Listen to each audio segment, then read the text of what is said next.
Good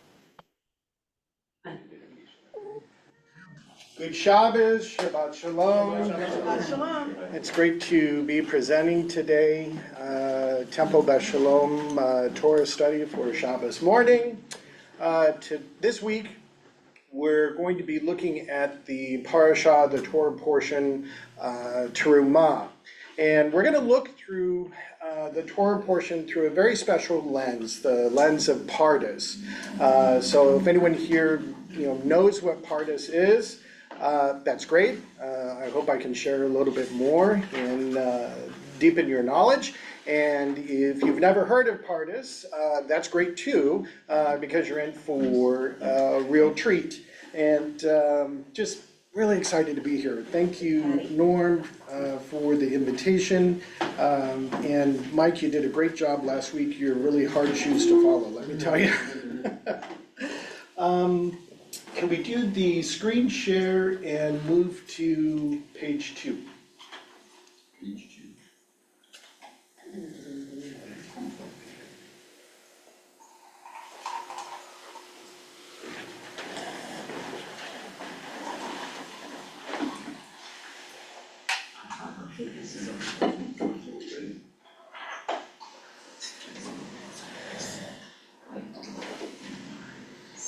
And can we make it just a little bit smaller so we can see the whole page, or if not, that's okay. Don't stress about that. So here's our game plan for today.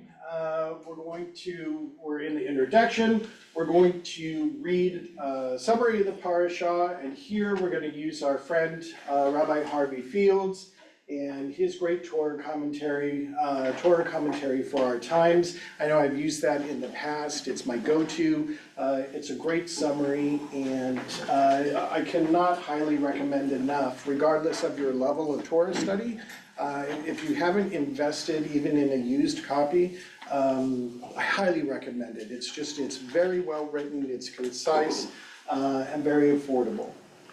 So then we're going to look at Pardes, or the orchard of Pardes, and we're going to look at a visual explanation and talk about a little bit of what Pardes is exactly. And then after that, we're going to use the Pardes method for our text study and discussion. And I just want to preface by saying, today we're really only looking at 3 pasukim, three verses, but we're going to look at those verses in several different ways. And we're going to look at the ways that we're going to look at them are the ways that the rabbis used hundreds, thousands of years ago. And then at the very end, we'll take a look at the resources that I've used to prepare the presentation that you yourself can use for some self-study, and then some final thoughts. So that's the game plan. Everybody ready? Ready. Take a deep breath. Here we go. Next page, next slide.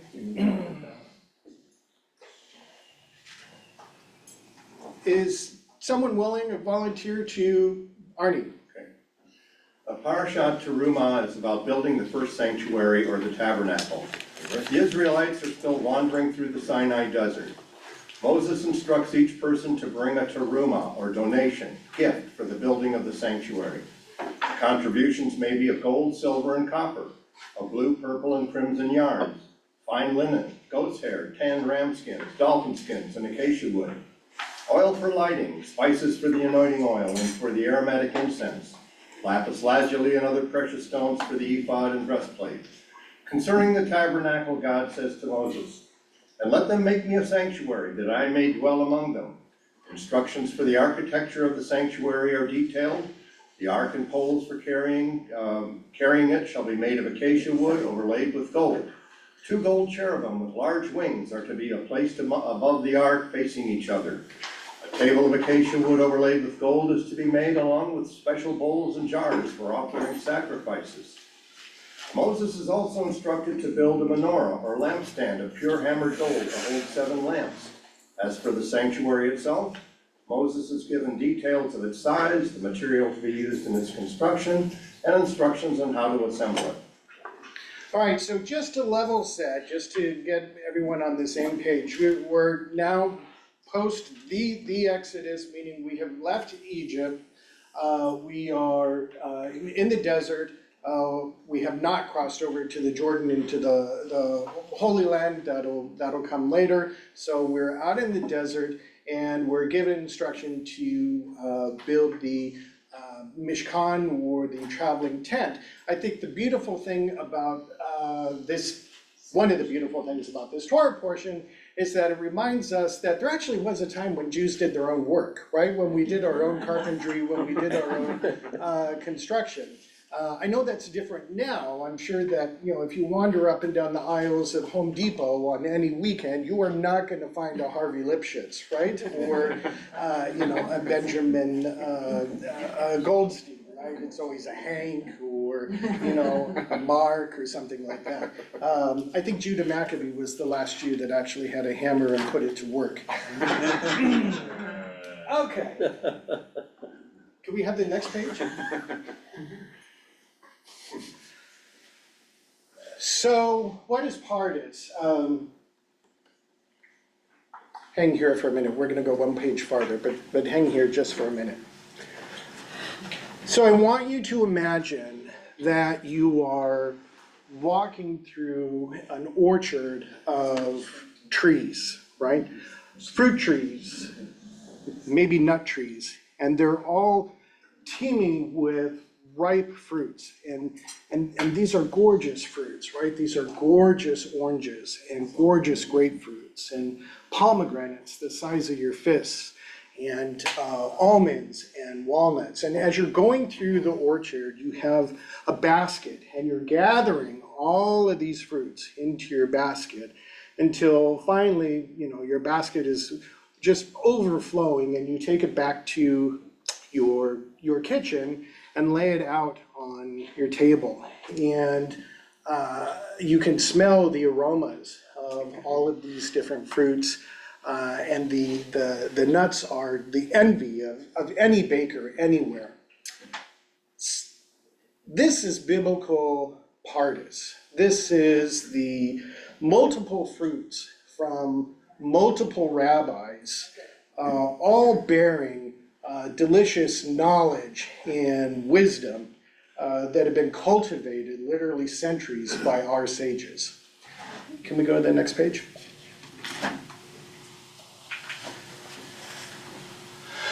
Right here. So Pardes is two things. First of all, it's an acronym. Acronym is anybody? Right? Famous acronyms, NASA. Tanakh is a good one, NASA, NATO. What does NATO stand for? North Atlantic Treaty Organization? Right, very good. All right. ZIP. Does anybody know what the acronym ZIP is? Close? Zone and postal. Zone Improvement Program started in 1963. Prior to 1963, apparently we didn't have zip codes. TSA? Thousands standing around. So our acronym Pardes has 4 parts. Starting with the pay, shot, which means a plain or surface meaning when we look at a pasukim or a biblical verse. Remez, which is the resh or the R. This is next level down or next level up. Hint, symbolic meaning. Drash, which we're probably mostly familiar with. That's the interpreted meaning. And then finally, Samek for Sod, which is the ultimate hidden meaning. Can you scroll up just a half page? That's great. Pardes is a traditional rabbinic, Kabbalistic theory, biblical exegesis. Biblical exegesis is? Interpretation, that's right. Exegesis, comes from a Greek word to lead out. First advanced by Moses de Leon, 1240-1305. It's an adaptation of the popular fourfold method of medieval Christianity. The fourfold method was literal, allegorical, moral, and then spiritual. The term sometimes also rendered pardes means orchard from our introduction.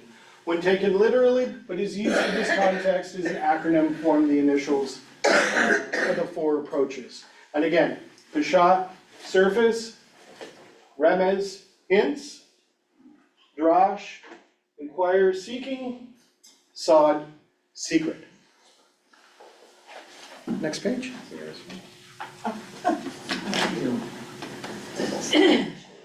2 minutes. Is there, Keep going. yeah, You want it bigger, fitted? no, Yeah. there should be, Well, we can't Back it read up a this. It has to be enlarged. There you go. we need to scroll back, we're looking for page 5. Here, page 7, there's page 5. There we go. Perfect, perfect. So, we're gonna start with the Peshat level, and let me explain what's here on the board, hopefully it'll make sense to everybody.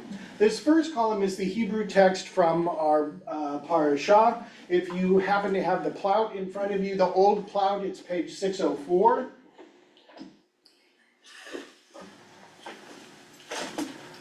Next to that, we have the English translation. And then here we have a couple of commentaries from Rashi and Rashbam. We'll look at those, and then we'll take a look at our own thoughts. So, who would like to read our first pasuk, our first verse, verse 25:2? Somebody volunteer? Just this box. Go, yeah, Gail, sorry. Tell the Israelite people to bring me gifts.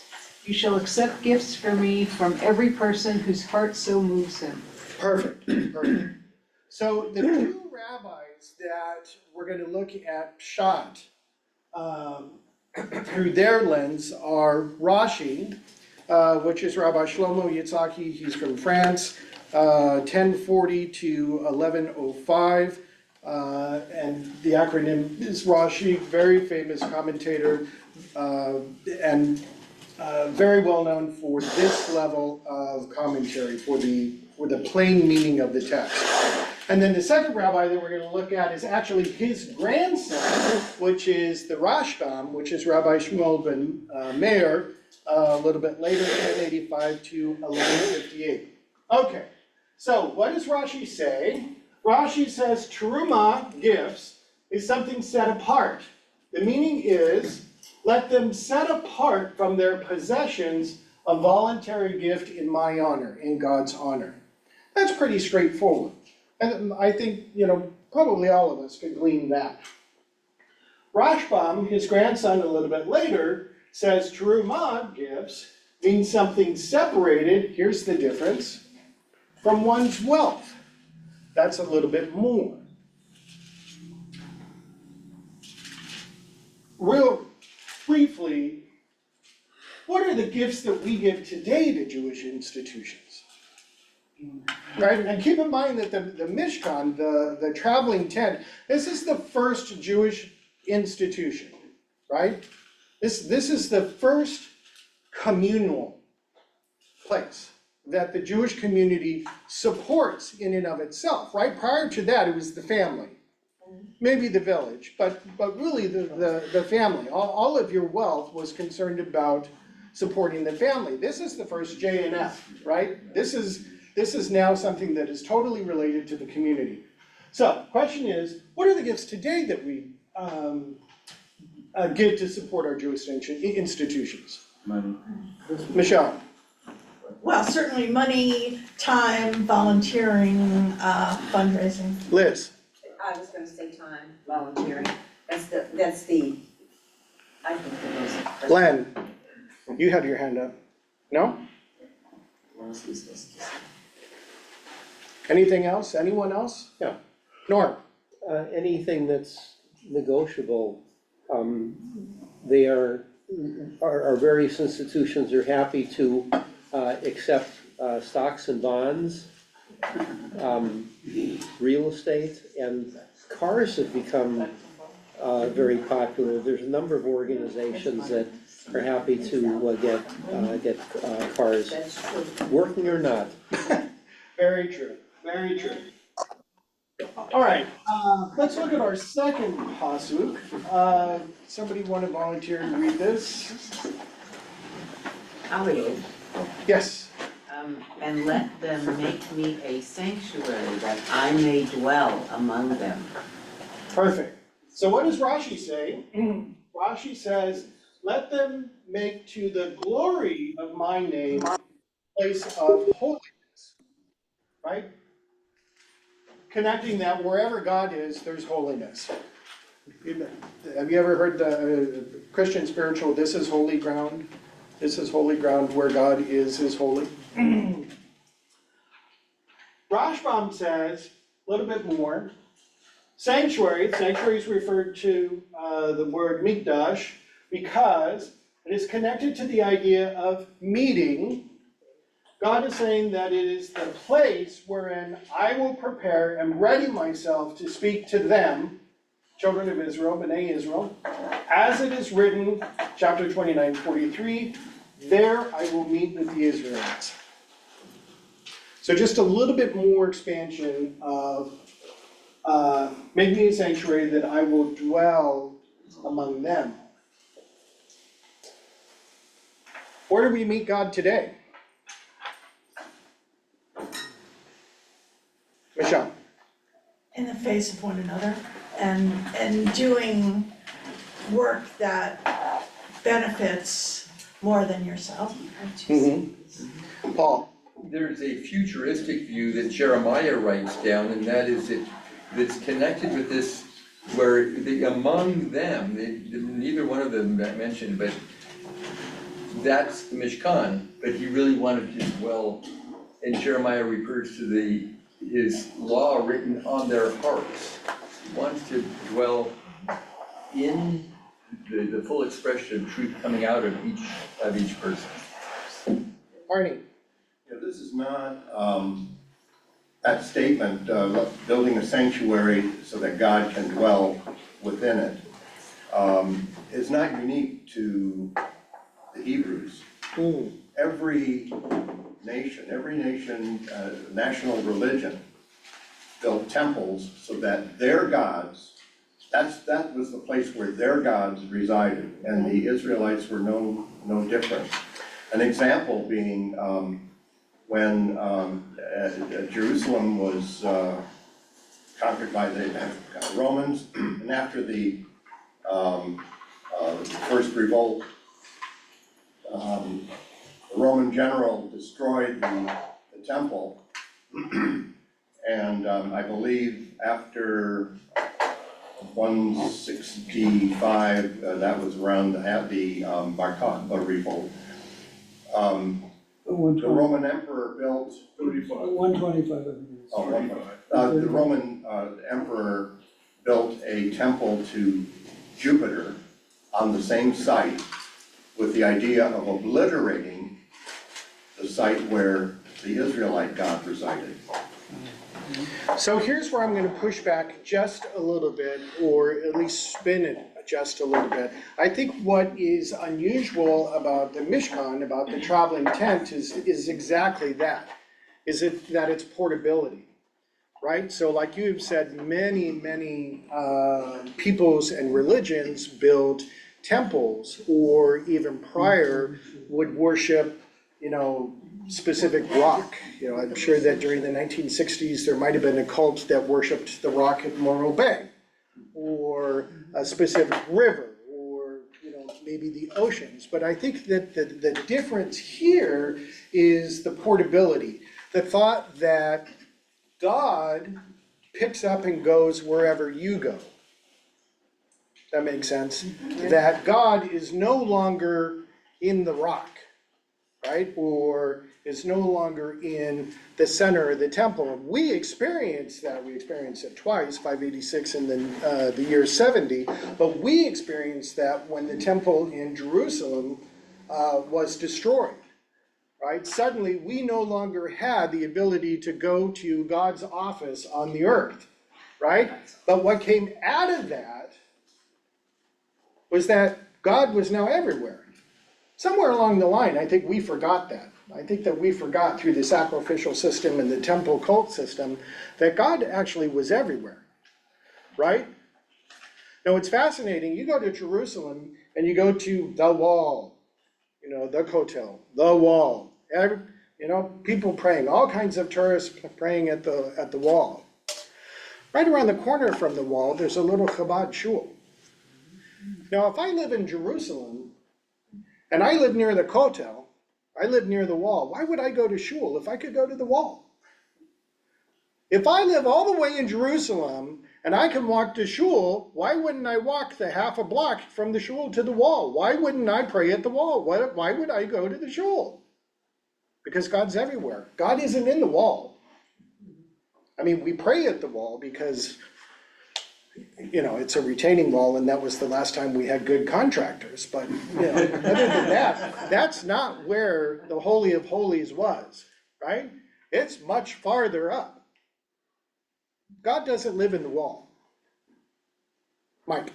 Yeah, so associated with this concept of God being everywhere, not being concentrated at the temple, is it's a matter of control. The idea of centralizing worship, having God at the temple, meant somebody controls that location. You have to have an intermediary that is the priest and the high priest in order to represent you. If God is everywhere, then that's very democratic. We all have access. We all do have access. Michelle? Well, and also I think, remember, the Torah is not chronological necessarily. I think it also refers to the golden calf, even though we haven't read, Terumah comes before Ki Tisa, where the golden calf episode is, the way the people panicked when Moses was delayed. There's the idea that, here, we're gonna make a step back, we're gonna have a place where you can sacrifice to God or feel God without, yes, you have a high priest, but not, they want, as Paul said, God among you and in your heart. So it isn't so much that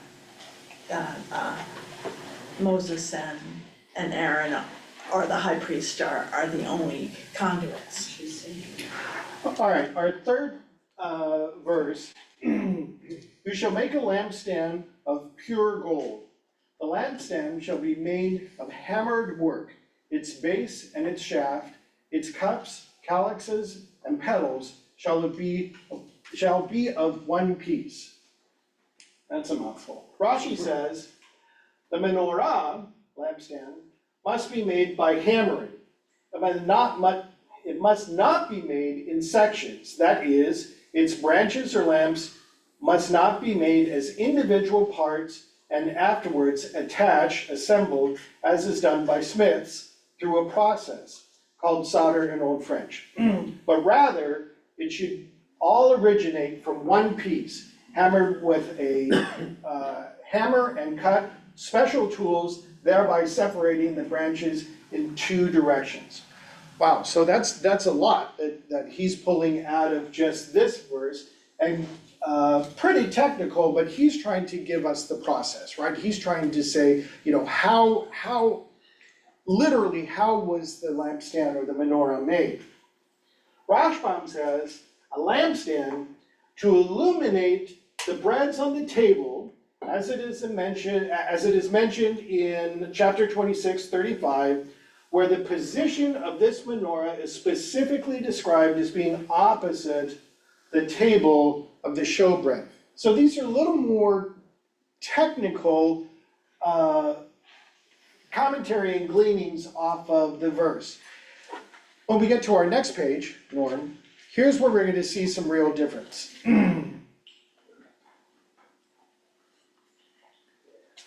So here, we're looking at our second level, remez, which is the hidden or symbolic. Same three verses that we just read previously, different commentators. Our first commentator is the Baal HaTurim. Pardon me for not being on the right page. Which is Rabbi Jacob ben Asher, 1270 to 1340. So what does the Baal say? He says the gematria of the phrase, and I'm gonna stop right here just for a minute.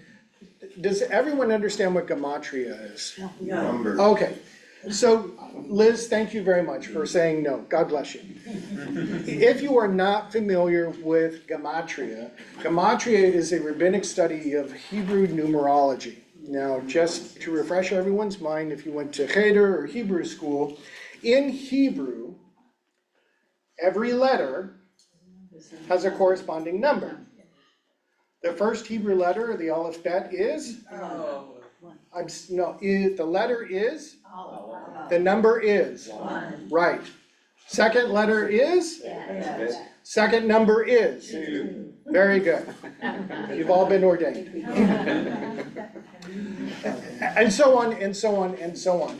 So what the rabbis did is, as they read through the Torah, as they read through the entire Tanakh, they would pick up not only on the nuances of the vocabulary, but they would also pick up on the gematrias, or the numerology that came out of their readings. One of the most famous of which everyone knows here is when we make Kiddush, or whenever we make a toast, what do we say at the end? What did you say at the end?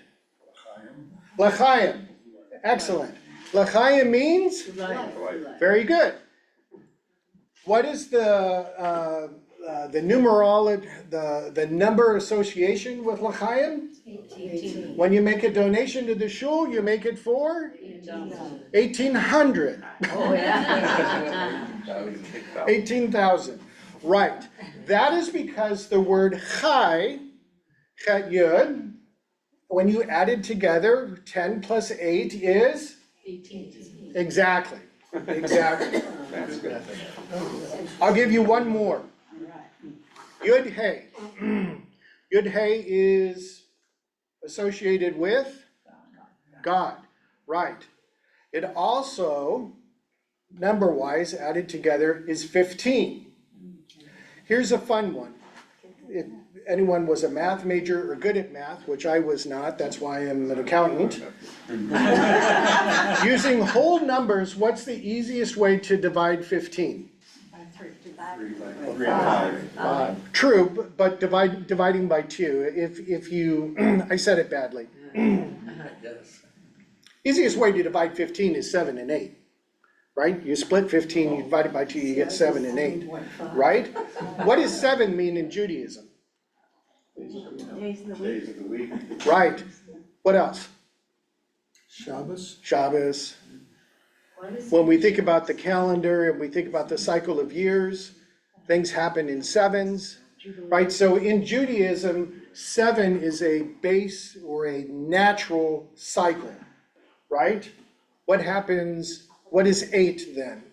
What happens on 8? Paul? New beginning.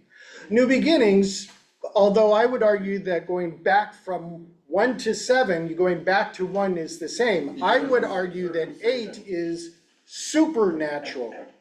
8 is outside of the natural cycle. I lost what you're saying. So when you combine 7 and 8, you get the combination of the natural and the supernatural. Okay, got it. So that's. All right, And that's Yud Hey? I'm sorry? That's Yud Hey? Was that Yud Hey is 15? Yes, yeah. All right, so the gematria of the phrase tells the Israelite people to bring me gifts, and here's the number that he comes up with, don't ask me how. 1455 equals to the gematria of, only the children of Israel should set aside Terumah gifts, not non-Jews. Okay. So, how do we feel about that? How do we feel when non-Jews contribute to our causes? regardless of background. I'm not talking about, religious or, politics. We appreciate Richard. I just, Yeah. just in general, raise your hand, how do you feel when a non-Jew says, oh, I just gave a big donation to JNF? Liz, Oh, I'm grateful, grateful. happy. Sarah, you were gonna say something. Appreciated, yeah, Appreciative. yeah. No? Appreciative, Okay. like Sarah says. Anyone else? Well, maybe a little intrigued, why would they do that? Intrigued? Yeah. Suspicious? Why suspicious? Seen it go wrong enough times. Okay. How do you mean? Norm? Well, I would, continue with Tim's thought, a little bit suspicious. Think about it, when a Jew makes a big contribution, what do they want? Influence. They want the building named after them. So if when Jews make a contribution, they're expecting something, why should it be limited to Jews? Maybe it's others also. How is that suspicious? Good. Okay. Second verse, and let them make a sanctuary that I may dwell among them. We know this previously. Abravno, Rabbi Abravno, is Isaac ben Yehuda Abravno from Spain, 1437 to 1508. What does he say? Why did God command the erection of the tabernacle, Mishkan, when God said that I may dwell among them? As if God were an object demarcated and in limited space, which is the opposite of the truth. After all, God himself said through the prophet Isaiah, 66:1, the heavens are my throne, and the earth is my footstool. What kind of house can you build for me? Prove to me you love me. So, the question is, do we need physical Jewish institutions to go to, especially in light of things, like COVID-19? Paul? I didn't let you finish before I rose my hand, so, but I just want to echo again that when Solomon dedicated the temple, he was very clear that God does not live in a box. And now we think that it's just some invention we invented now. No, it was actually echoing some of his father's meditations and maybe his grandparents' meditations. Again, I'm gonna print up t-shirts, God doesn't live in the wall. During COVID, this group here, this is a great example. For those of you that continue to participate, virtually, when we were not in this room, what was the difference between that experience and this experience? Donna? A lot. I came to both, whenever I could come in person, and I still do. It's the same. I will go to watch to the screen when I have to, when it's the only way I can get the experience. But I'd rather be here and see all these faces and get all the humanity. Rev Marty? Intimacy. Yeah. Which, Yeah. you have it here. Here. I can tell you, I saw you, Liz, hang on just a second. I can tell you that if you want to see a great presentation of the Super Bowl or a baseball game or, hockey, the Stanley playoffs, the big screen TVs that they have, at the local watering hole, that's great. You get all of the angles and you get all of the commentary. It's a completely different experience than when your tuchus is in a hard plastic seat, in Yankee Stadium. It's a different experience.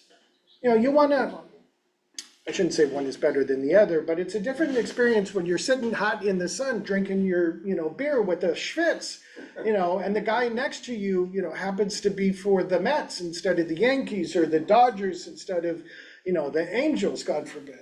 It's a different experience.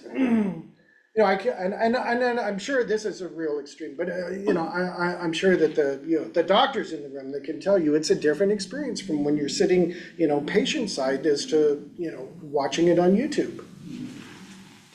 So, back to the question, do we need those physical institutions? Do we need those? Do you need those? Yes, we need. Some people do and some people don't. Mm-hmm. It depends, That is clearly vague. it depends on your, Michelle?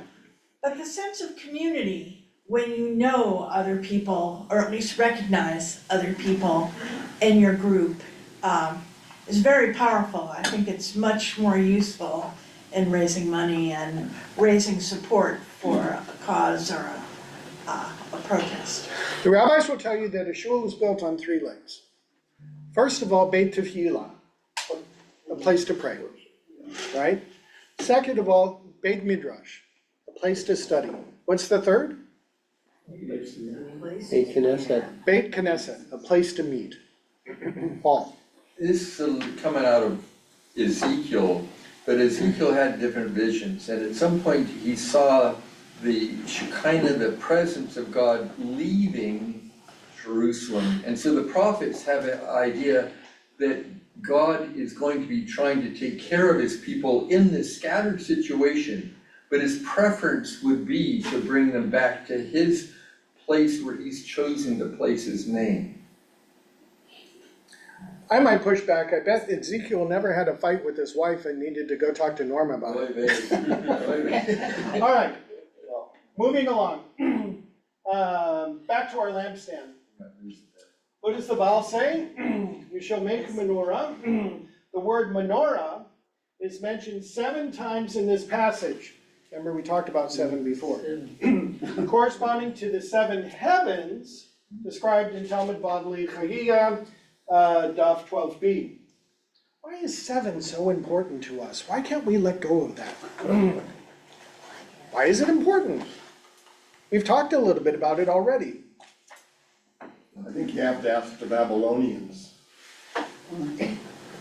Were they the ones? Yeah, I think it's something to do, it's astronomical, it's how you divide up, so the years go in cycles, and there's a time for planting, there's a time for, reaping what you have planted, it's seasonal.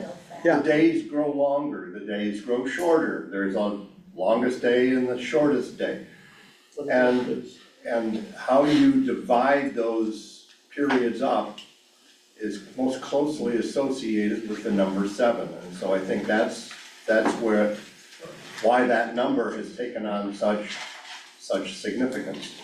I think it's because we're just stiff-necked. Stiff-necked.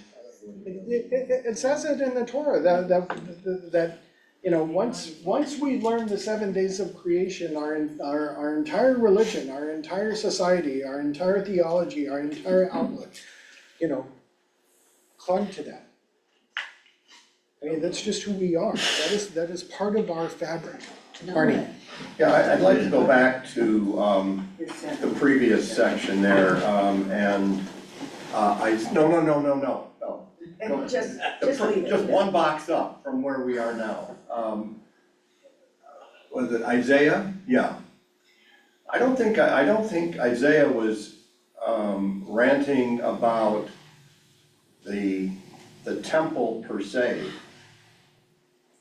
He is in a fight with the priesthood and how the priesthood is using the temple. And so, anyway, that's my comment. Okay, next page, Norm. So here's something that most of us are familiar with. Now we're in Drash from interpreter. What is basic interpretation? We learn that from the Midrash. There's 2 types of basic Midrash. There's Midrash Halacha, and there's Midrash Agadah. Midrash Halacha is the laws that the rabbis interpreted and brought out from the text.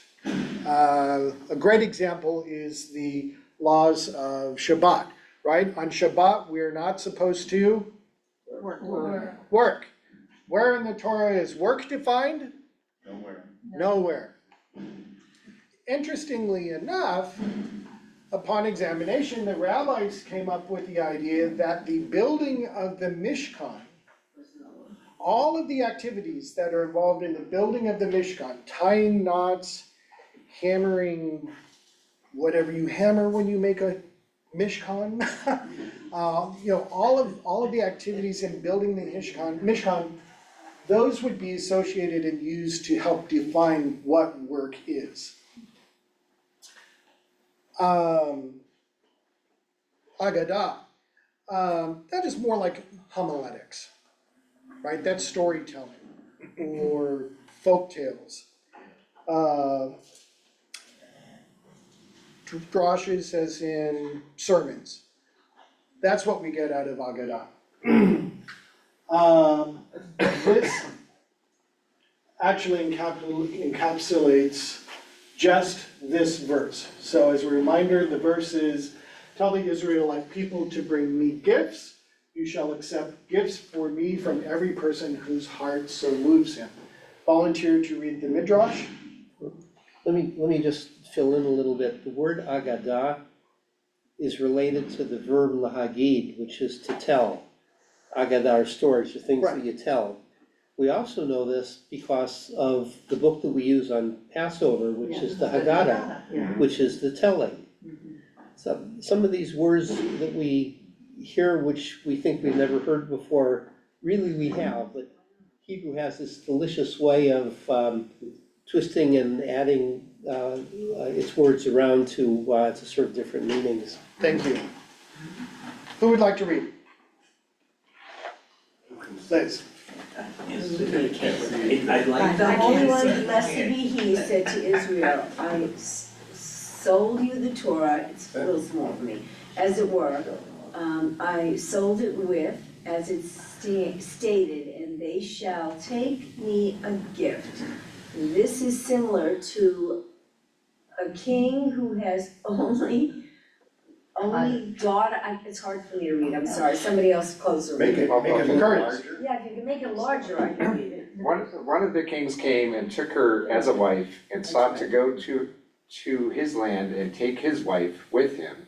He said to him, my daughter, whom I gave to you, is an only child. To part from her, I am unable. To say to you, do not take her, I am unable, because she is your wife.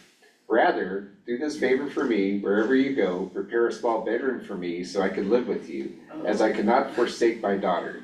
So too, the Holy One, blessed be He, said to Israel, I gave you the Torah. To leave it, I am unable. To say to you, do not take it, I am unable.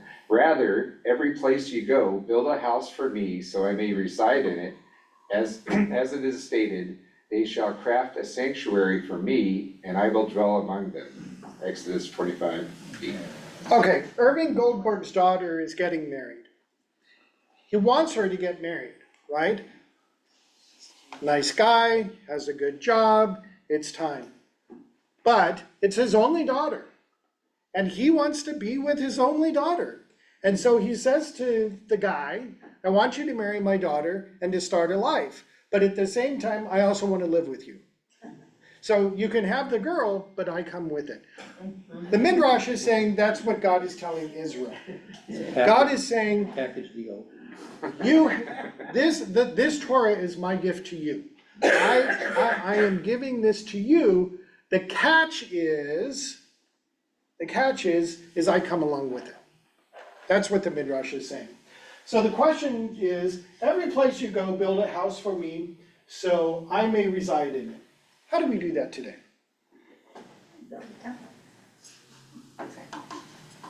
I can tell by shock and awe that I have totally impressed every single one of you.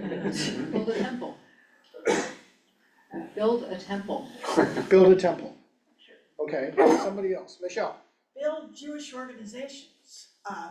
So even though you get tired of being done for money all the time, that there are obligations to having God in your midst, which which means you should protect the vulnerable, you should, people should have safe housing and food and not be, bereft or, impoverished. Arnie, Somewhere I remember reading that at some point the rabbi said that the table that, where you put the challah and the wine and the candlesticks on Friday night, that is a substitute for the temple. metaphorically, very much so. Norm, can we have the next page? Ed, That's not what the Torah said. But it's really nice that they made their midrash up. The Torah said, you build me a place.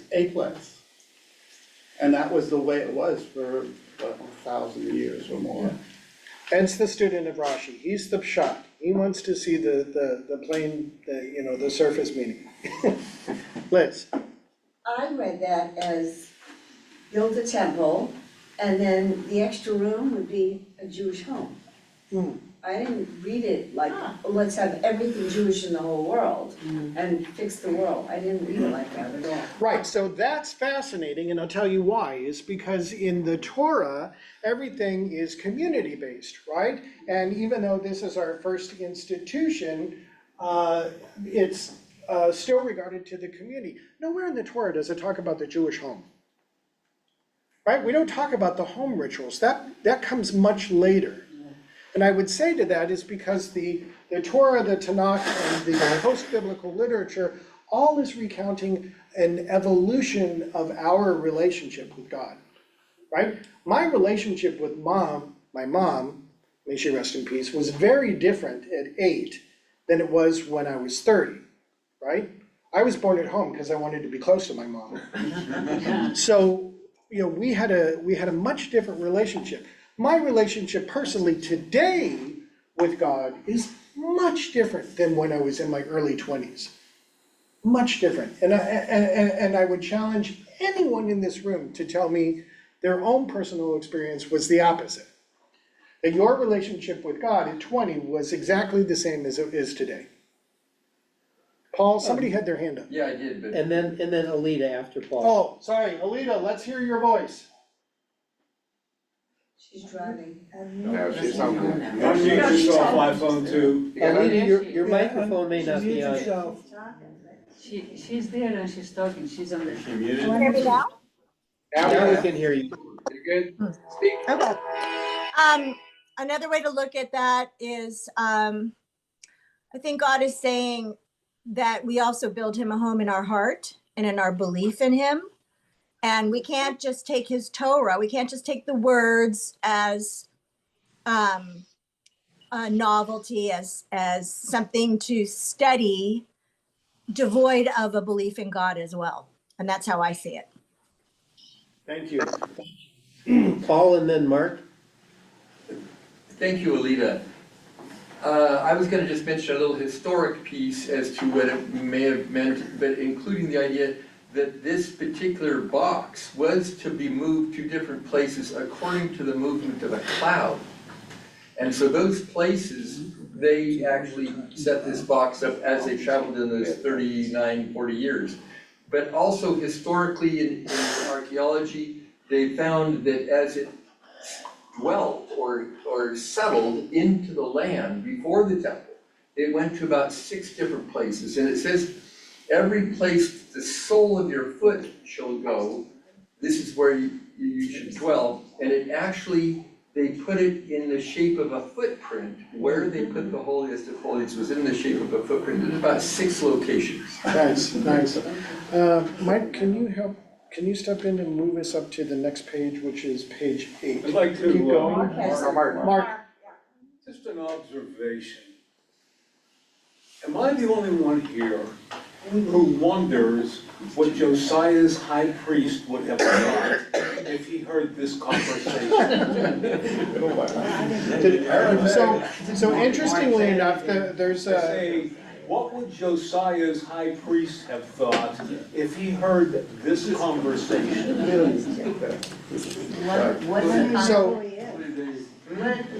Well, you're right, I didn't think that. Yeah, we didn't think that. The conversation is, Yeah. Josiah's high priest looks at this, and he looks at the Peshat.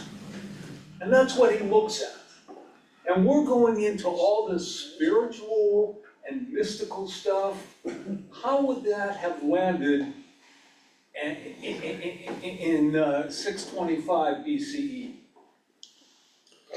Hang on just a second, because I gotta address this, I gotta. There's a really delicious baraita in the Talmud, where Moses is transported to a Beit Midrash, to a yeshiva, right? And this is where the Talmud's humor is really dry but really funny. So it says that he ends up in the Beit Midrash all the way in the back. Now that's funny. The reason that's funny is because all of the smart kids are in the front row. But, Moshe Rabbeinu, Moses, our teacher, he ends up in the back with all the schleppers, the first graders. And they're talking about something, and I forget the details, but something very halachically, specific. I mean, just the minutia, the detail. I mean, these are guys that are really curious about every yud and kaf and aleph. And he says, I have no idea what these people are talking about. And his host, the guy that brings him here, says, don't worry. It's all the halacha l'Moshe Messinai. It's all of your Torah laws. And he says, okay, if you say so, if you say it's kosher, it's kosher. I got to move on. We're running out of time. Okay, so here we are at the Zohar. Who knows the Zohar? Yeah, anyone who is famous, a singer, and lives in Beverly Hills, right? Those are the three qualifications to study the Zohar.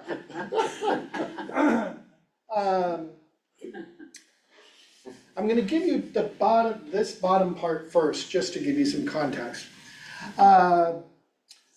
Sefer HaZohar, the Book of Radiance, is a mystical Torah commentary written in Aramaic, comprises multiple volumes totaling over 1,000 pages. According to traditional belief, the Zohar was revealed by God to Moses at Sinai, passed down orally until it was written down in the 2nd century by Rabbi Shimon Bar Yochai, known as the Rashbi, also sometimes referred to as Simeon ben Yochai. From a historical critical perspective, the authorship of the Zohar has been a matter of debate for centuries. Scholars now agree that it was written in the 13th century Spain, likely by the Castilian Kabbalist Rabbi Moshe Moses ben Leon. Wait a minute, we know that name. Where do we know that name? Rashba. No, Pardes. Pardes. This is the guy. That's the guy that came up with the whole system. All the way back at the beginning of the presentation, this is the guy that thought up this system. Norm, come down so we can see the portion from the Zohar. This is tough, but I need a volunteer. Gail. And Hashem spoke to Moses, saying, speak to the children of Israel that they bring me an offering of every man whose heart prompts him. Shema. Rabbi Chaya opened the discussion, saying, for God has chosen Jacob to himself, Israel for his particular possession.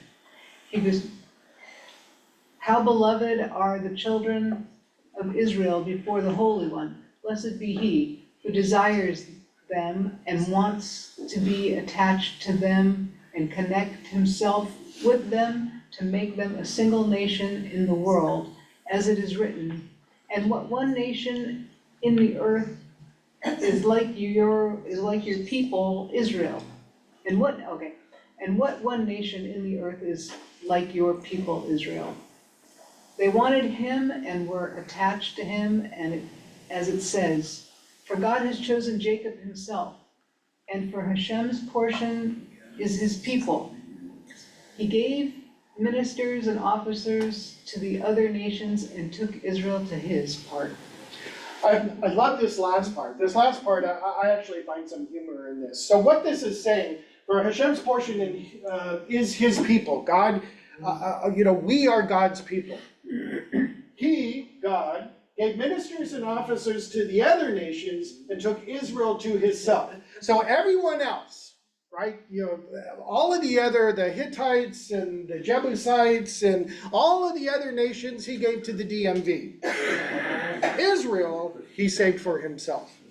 So that leads us to ask, are you comfortable or uncomfortable with the idea of chosenness as a Jew in your daily life?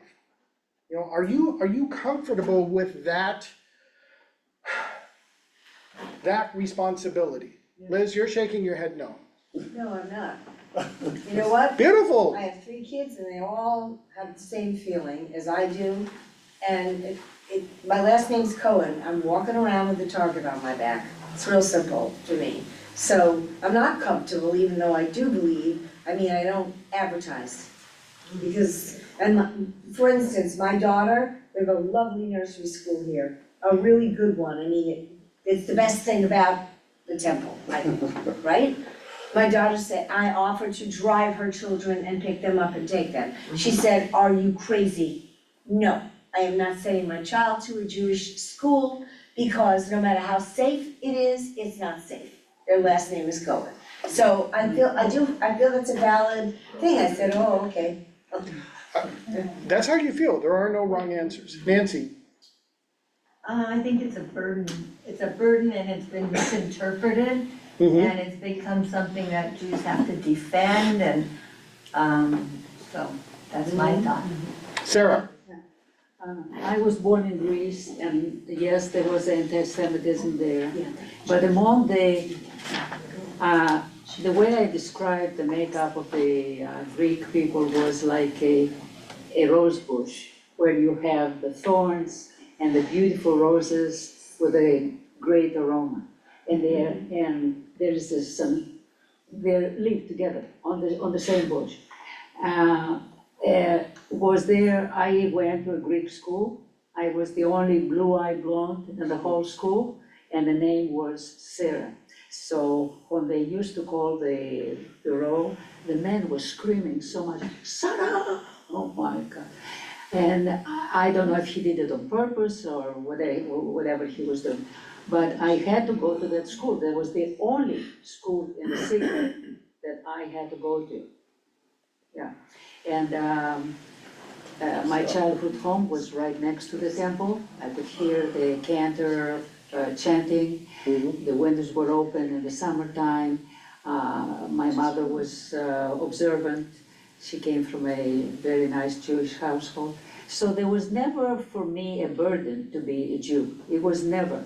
And no matter what, how much anti-Semitism and so much this, it was never, ever a burden. I never said, I wish I was born Catholic, and I never said that. Norm, can we scroll through the next section? Let me know where you want me to stop. Okay. Stop.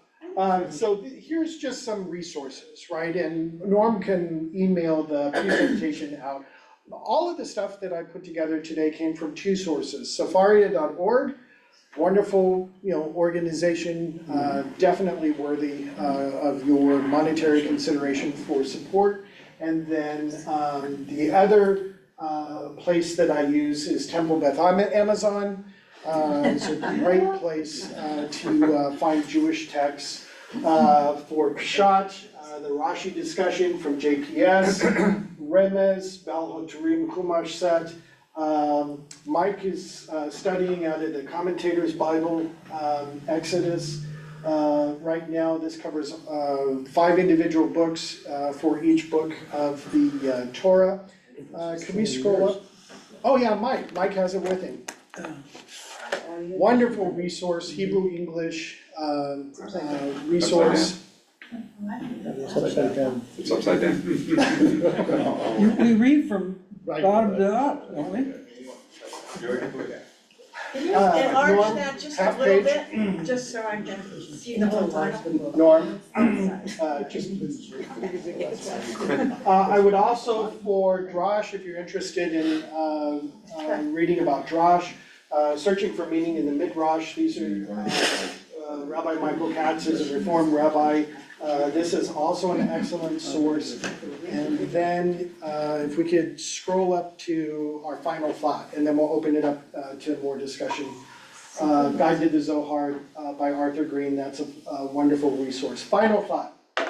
So the blessing before Torah study is La'asok b'divrei Torah, who commands us to engage in the words of Torah. I would say maybe, just maybe, there should be a second blessing. Instead of saying Borei Peri Hagafen, creator of the fruit of wine, as we make Kiddush, maybe we should say Borei Peri HaTorah, creator of the fruit of Torah. Shabbat Shalom, thank you so much. Nora. I want to expand on what I said before. I was a little perverse in asking the question of, we're talking about whether, if a non-Jew makes a contribution, how do we view that? And, you know, I was a little perverse in my answer about that, but thinking about it more, this is not the first time that the question has come up about contributions and what do you think about contributions?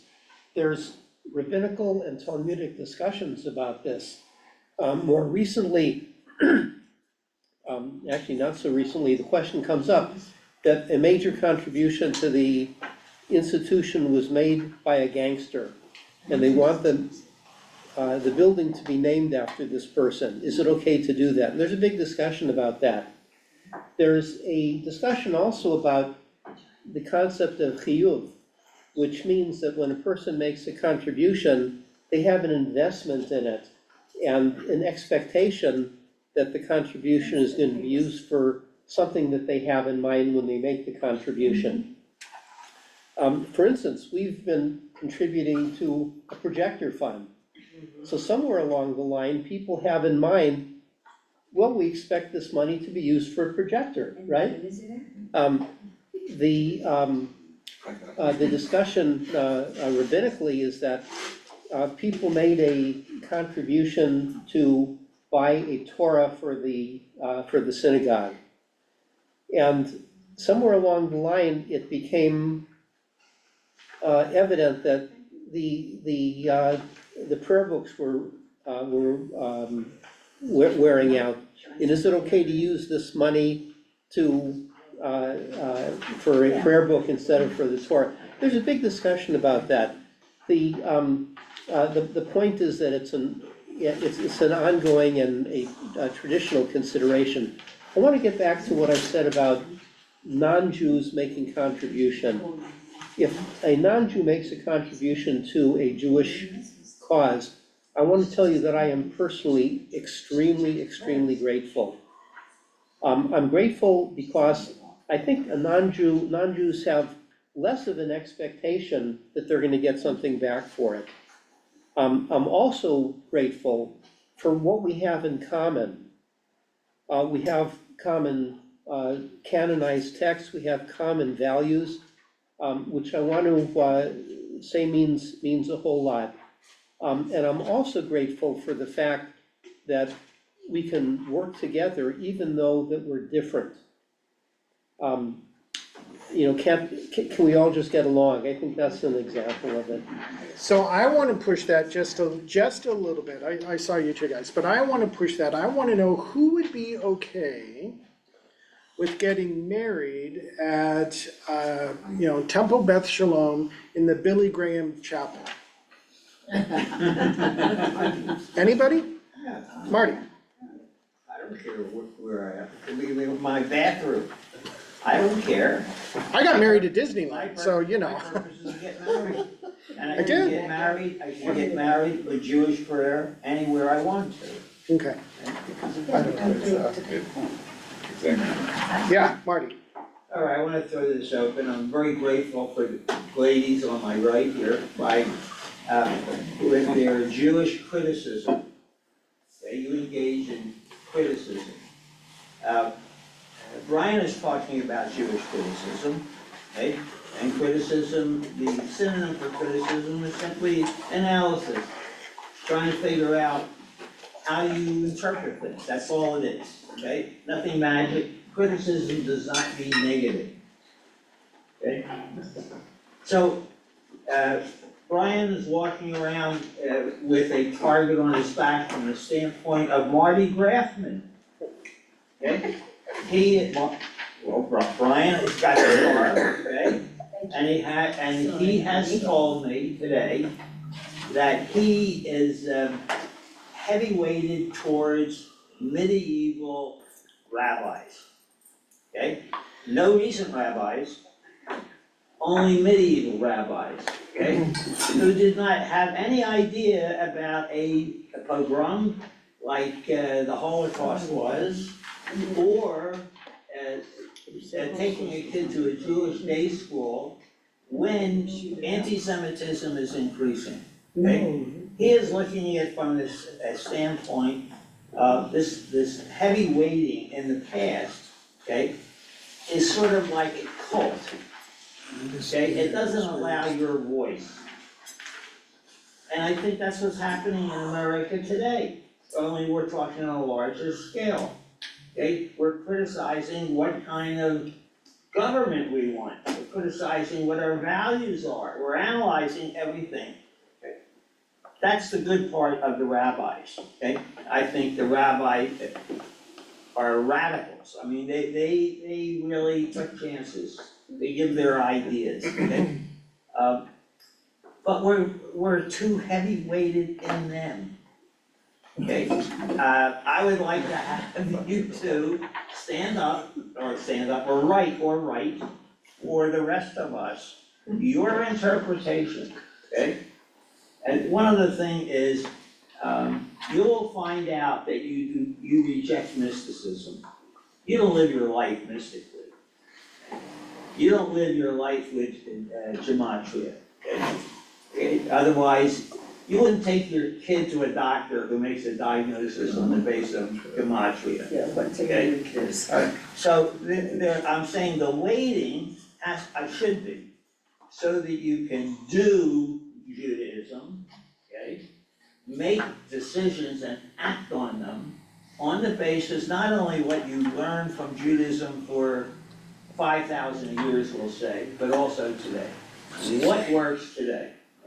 You should know that in medicine has gone through all kinds of craziness.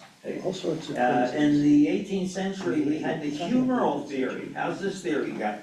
As dark bile and light bile and water causes all disease. And if you didn't believe that, you were thrown out of the group. Okay? But that was the standard, okay? It took people, modern people, to say, I want logic in this too, as well, okay? So I see us as a continuum, okay? From where Brian started this discussion, okay? But I don't think we hear too much about us, okay? I think we should be demanding a new addition, okay, to this grand critique, okay? And it's the only way you can get better is to criticism what doesn't work. Okay, Alita, then Paul, then Mark. Alita, turn on your mic. Unmute yourself. Unmute yourself. We can't hear you. Can't hear you. Alita, unmute yourself, please. Speak. She can't. Unmute. Let's get back to her. You're still Okay. muted. You're muted, Second. Elise. Okay, now you're good. There you go. Just to go back to Norm's, what Norm was talking about, how we would feel about a non-Jew contributing and what might their motivations be. I think we do have to bear in mind that for many Christians, they also believe the Jews are the chosen people and that they are blessed by blessing Israel and the Jewish people. I see that all over where I live. And in fact, I witnessed it firsthand when I went to Israel and volunteered in the military through Sarel. And the majority of people who went and volunteered were Christians, not Jews, which was kind of astonishing to me. And so there are Christians who give, like the International Fellowship of Christians and Jews, and non-Jews who give because they're not expecting their name to be on a building or to be recognized in some material way, but it is truly a belief of their heart and their religious belief that they are blessed by blessing us. Thank you, Alita. Paul? There's a biblical reference to a concern of contributing from the non-Israel people in Nehemiah. Nehemiah is going back and he's rebuilding the temple, and he's reviewing these same things that we're reading here, and he's bringing a full scholarly team with him. And he gets a volunteer from Tobiah, and some of the bad boys are actually volunteering to be a help in building, and he says no. And it was, I think, a wise decision for him to not include that wonderful volunteer help from the bad boys that didn't have a heart in it. Thank you, Paul. Mark? So, to some extent, Alita stole my thunder. But my, we had, how do you feel about being chosen? And the question that I have is, what does it mean to be chosen? And this gets to the whole purpose of Abraham. Okay, why does God choose Abraham? He chooses Abraham to be the father of a people that will bring knowledge of him into the world. Okay, what's it gonna look like? And I guess I would ask, would you rather live in the world today where people have knowledge of the God of Abraham, maybe not the way that Jews have knowledge of the God of Abraham, or would you rather live in the world of the Assyrians? Okay, that the Assyrians killed people for the sake of killing people, period. All right, just to project power. That's what the Assyrians did. That doesn't happen today in large parts of the world. It does happen in some parts of the world, but it doesn't happen in parts of the world where people have knowledge of the God of Abraham. Sometimes that knowledge gets distorted and perverted. But the question is, this, were we chosen to be victims, or were we chosen to bring the God of Abraham into the world, and with the recognition that throughout history, the God of Abraham will have enemies, and has had enemies, and these are the Assyrians, right? Which world do we want to live in? A world dominated by the Assyrians, the enemies of the God of Abraham, or a world in which the God of Abraham thrives? And I can answer that question by saying, I'd rather have Kugel and enemies than not. Thank you, Brian. Okay, All right. wait, whoa. Okay, so before we're done, first of all, my belief is we're all chosen, all of us, not only Jews, everybody's chosen. Question is whether you accept being chosen. Second of all, who's the Messiah? You are. Messiah is supposed to be the one to return us to the promised land. The belief among many Jews for a long time was the Messiah was Cyrus, who was a non-Jew, who allowed the return to the promised land when there was an exile in Babylonia, and the Persians conquered Babylonia, and Cyrus allowed us to return to the promised land, the Messiah, non-Jew. Okay, having said that, I passed around to everybody here two things. One is how, the other is why. This is about voting for the World Zionist Congress, which is the organization that is the Congress for the World Zionist Organization, which controls significant funding, and Reform Judaism wants to get out the reform vote reform. How do you do it? These are the steps to do it. Those who are on Zoom, Norm will send you copies of these two things. So how do you do it? There's a step thing here, how to do it online. If you are unable to do it online, we also have ballots. You have to be Jewish, which is why I didn't pass this out to everybody, but you have to be Jewish. You have to be over 18. You have to also be a resident of the United States. You can't be voting in Israel and here. The why, Lucy, I'll get to you in a second. Okay. The why is on this other page here, why you should do it, why you should vote reform. I'm not gonna take the time to go through all of that, but these are some of the reasons why. Reese? Has anyone tried to do this vote online yet? You cannot do it yet. Not Can't do it till I March, tried yesterday. March 10, It's the not voting is available. from March 10 until May 4. You're unable to do it now, so, Can I call on myself for a yes. minute? Yeah. Oh, I'm sorry, Nancy, I'll follow you. Go ahead. Mike, we haven't talked about this yet, but if we had a little bit of I don't know what you'd call it, a utility here, where either before or after Torah study, we could have the computer open and sign people up. I will make a gift of paying the $5 per person. Cannot do that. Can't do that. Yeah.